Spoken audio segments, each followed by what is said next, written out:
everybody. Happy Sunday. I hope that wherever you are and whatever you are doing, you are having a fantastic, amazing day. I hope you had a good week off if you were celebrating July 4th and you had some time off.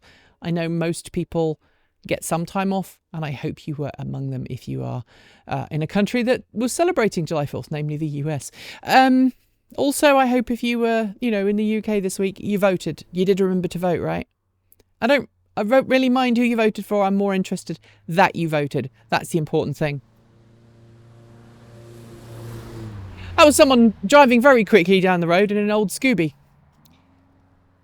They've got a hole in their exhaust. Anyway, that's not what I want to talk to you about today. And oh, by the way, if it looks familiar to last week, that's because I filmed these two back to back because I am taking time off for July 4th. And so hopefully I'm not working when this video goes live. But today I have a question for you, and it's about fast charging, and it's about timing of fast charging. So last week, Electrify America published some news that said it's starting to ask people not to, I suppose a way of putting it would be double dip their charging sessions. So lots of car companies, Volkswagen, Hyundai, Kia, Porsche, Ford, the list goes on.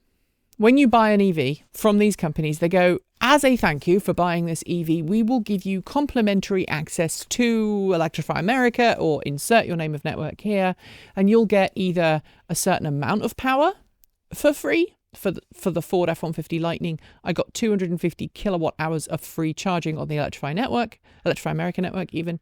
For other car companies, it's like you get a year of free charging on EA. I think one car company even offered 2 or 3 years of free charging.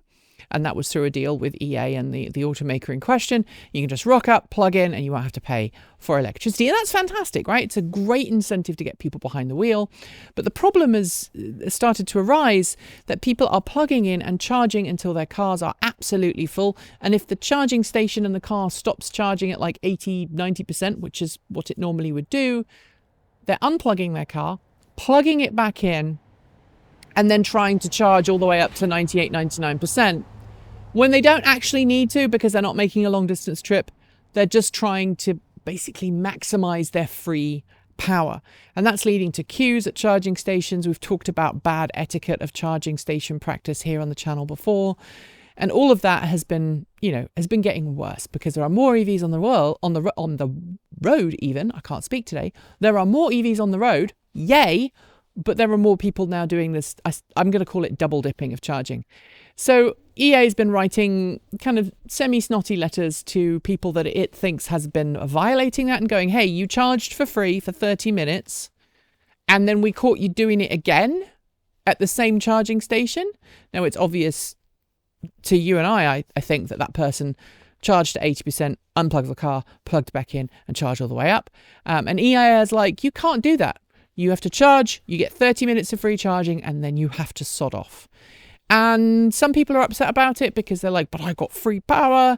As an EA customer, I do use EA when I'm doing long distance trips.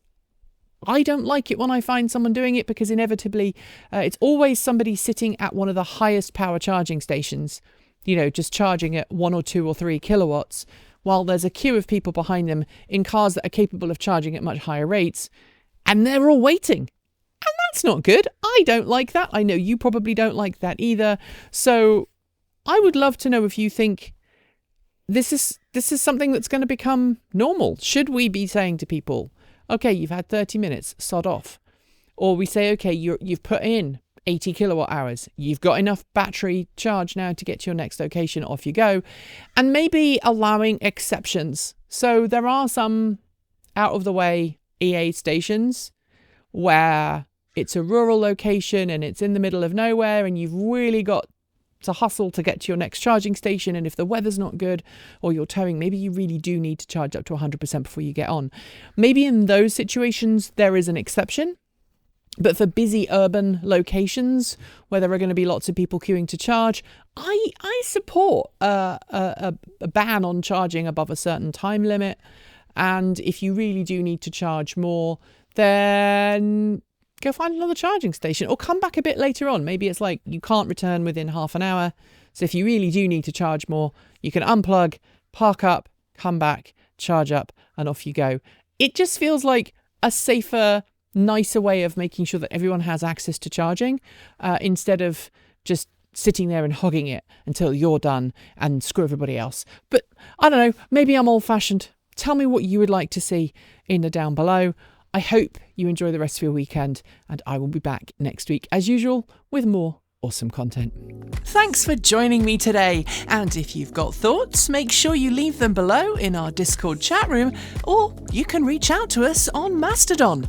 Thanks to the amazing list of people scrolling by on your screen right now.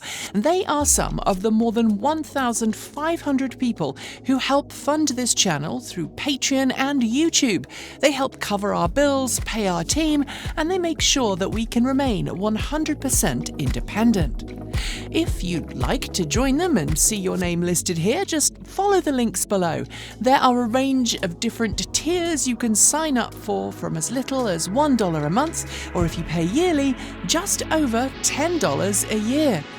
A massive welcome to our newest supporters: Carol Bulawa, Rolfondo, Michael Owen, Winter, and Wilton Live. To join the list and get your shout out, become a paid Patreon member for your week of fame. And of course, if you'd like to support us with a one-off donation, you'll find links below to make Ko-fi and Bitcoin donations. We even have a good old-fashioned P.O. box that you can reach us at. Address you'll find linked below. And of course, if you're in need of some swag, you'll find our swag store in the down below as well. This month, we are celebrating Pride with an amazing new t-shirt design by our in-house artist and animator Erin. You can get yours today by heading to our Redbubble store. We've also got some fantastic content coming up, so make sure that you've hit the subscribe button on either PeerTube or YouTube, and we'll see you soon. We make new videos every Monday, Wednesday, Friday, Saturday, and Sunday. If you want more, the mighty algorithm thinks you'll like this video, but we think this one is also well worth a look. See you soon, and as always, keep evolving.